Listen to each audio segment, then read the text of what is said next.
Hey, I am Latha Christie. I am working as a scientist. I am from Bangalore. I have completed my master's and PhD in aerospace engineering from Indian Institute of Science, Bangalore, after my bachelor's in electronics and communication from Tamil Nadu. I am passionate about two subjects. One is science and the next one is how to help those who are struggling and oppressed. So I have written two books, one on abuse and domestic violence, the other on the intersection between science and religion, beyond the boundaries of science, exploring the cosmic story. The cosmic story is so interesting to me. God and science, are they mutually exclusive? Or as a scientist, can I believe in God? If you say science and the faith in God are mutually exclusive, they say on two reasons. The first, they believe that science is based on evidence, whereas faith in God is not having evidence at all.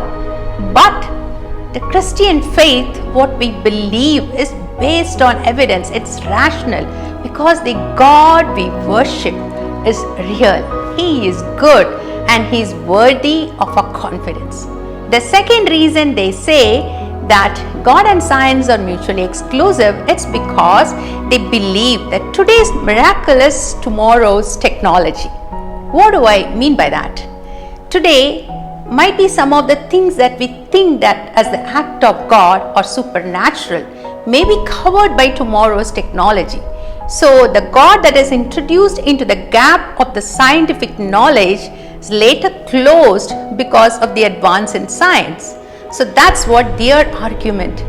But I would like to say there are a lot of real gaps in science and we have a lot of scientific mysteries. And the God of the Bible is not only the God of the gaps, but He is needed to run the whole universe and sustain it. Let me present before you a few arguments to show that science and faith in God are not mutually exclusive. Firstly, why do you see order everywhere? Just look at the laws of nature, the laws of electromagnetism, the laws within the world of atom, the laws of motion, and the laws you can see around us, the laws of gravitation, are all having beautiful mathematical relationship. Where does this beauty of mathematics come from? Why is there is an order everywhere? If you are a scientist, you cannot think that the universe came out of meaningless jumble of odds. Looking at this order, Alan Sandage, the father of astronomy, said, this order cannot come out of chaos. And there has to be some meaningful principle behind it, an organizing principle behind it. Just think of it. If you see an order, there should be a purpose behind it. If there is a purpose, there should be some designer behind it. Without an intelligent designer, you cannot see the order. The fine-tuning necessary for life to exist on this planet. Astrophysicists say that the four forces of nature, the laws of gravity, electromagnetism, the strong and weak nuclear force started just 1/1,000,000th of a second after the Big Bang. And now you alter a little of any of these forces, the whole universe would collapse. You know, the ratio between the strong nuclear force and the electromagnetic force, it is just altered by one part in one followed by 19 zeros, the whole universe would collapse. Fascinating. Stephen Hawking was puzzled at this fine-tuning.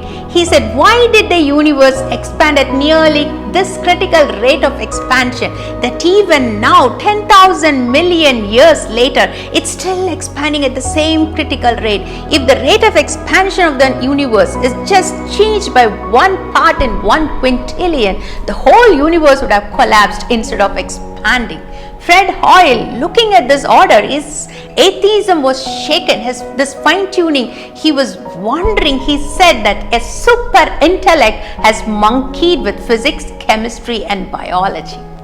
Where did this fine-tuning come from? Who fine-tuned it? There should be a fine-tuner if there is a fine-tuning.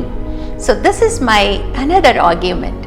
Next, why is there something rather than nothing? The universe has a beginning. The universe has a story. The story of the universe started at its beginning. But how did it start? It started from nothing.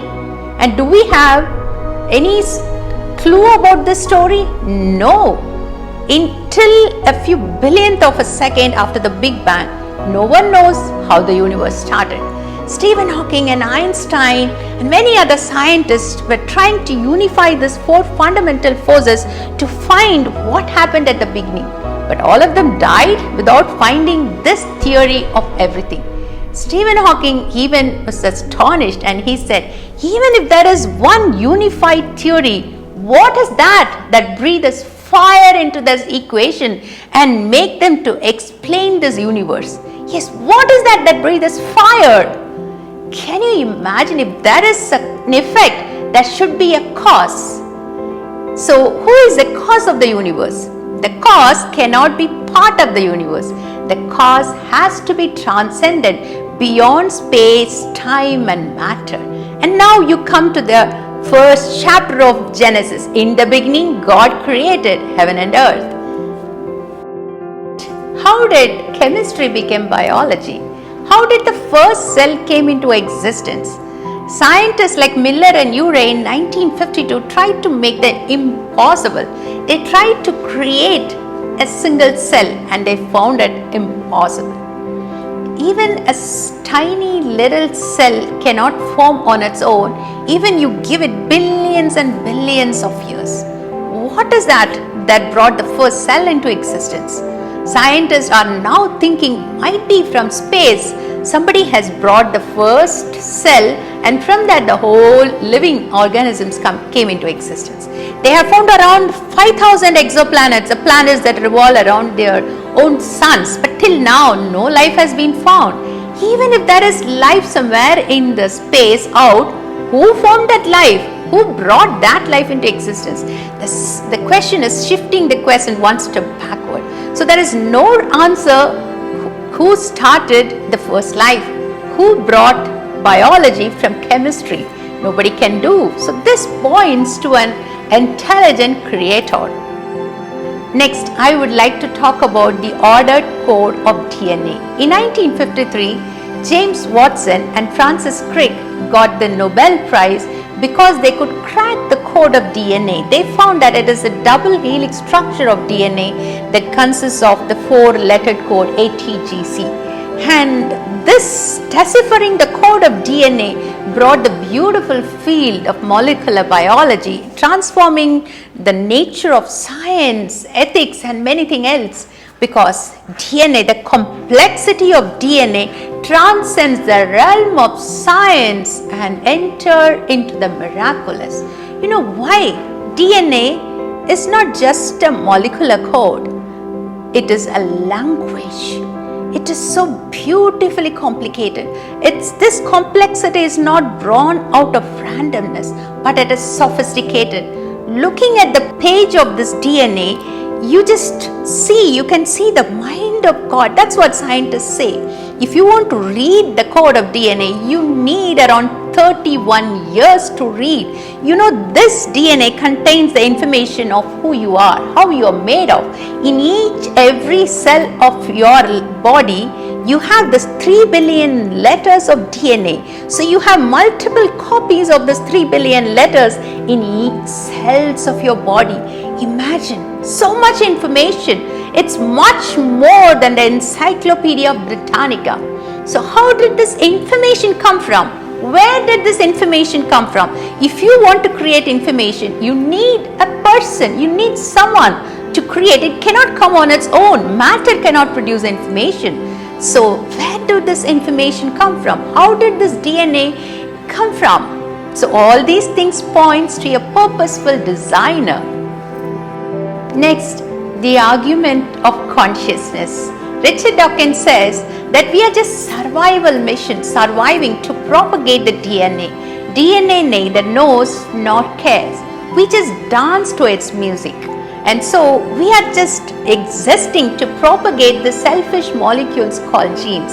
So as per him, We are just machines. Our brains are genetically programmed machines.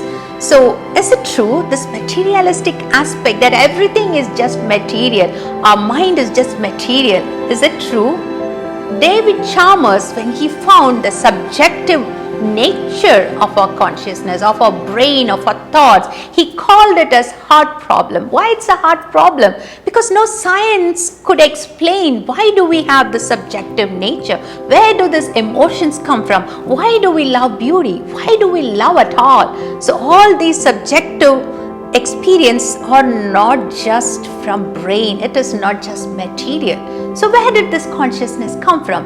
There should be a conscious creator who brought this consciousness into existence.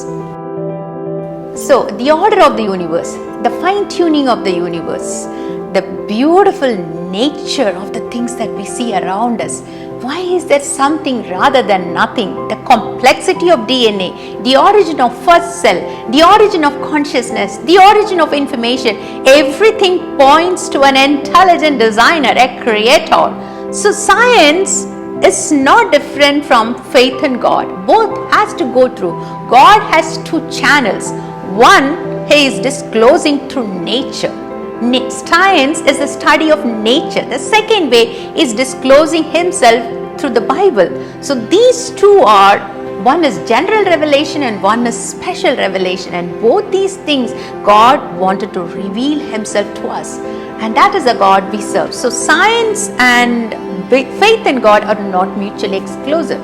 The more we study about science, the more we know about the God we serve. I studied aeronautics engineering, so now I know more about space shuttle. The more we know about science, the more we know about the God who created science. The God who created the whole universe, the God who set the planets in its orbits, is the same God who gave intelligence to us to do science. So science and God are not mutually exclusive. You know, this belief that science can ultimately explain everything is called scientism. So there is no conflict between God and science. There is a conflict between two worldviews. The worldview that says that science can explain everything, and the worldview that says that there is a God behind everything, theism. So the conflict is between theism and scientism. Scientism says that everything you can explain through science. But can science explain why are we here? What's the purpose we are here? Where did we come from? Where are we going after we die? And what's the meaning of our life? How do we distinguish good from bad? Why do we love people? Why do we love beauty? And why do we love music? And why brain transplant has never happened? Is our brain different from our mind? Why is there consciousness? All these questions science can never answer. So science and religion are not mutually exclusive. You know, when I studied more about cosmology, about geology, about biology, I found through that I became more closer to God. And that's when I wrote the book Beyond the Boundaries of Science, Exploring the Cosmic Story. I found a beautiful order, and also I found the first chapter of Genesis, that sequence given in the first chapter is exactly relating to the modern science that is coming out. Whatever modern science is, exactly the same way our sequence given in the first chapter can be related. That's what I have presented. And so as a scientist working on science for the past 35 years and working on this study of the universe for the past 5 years, I would clearly say that science and belief in God are not mutually exclusive.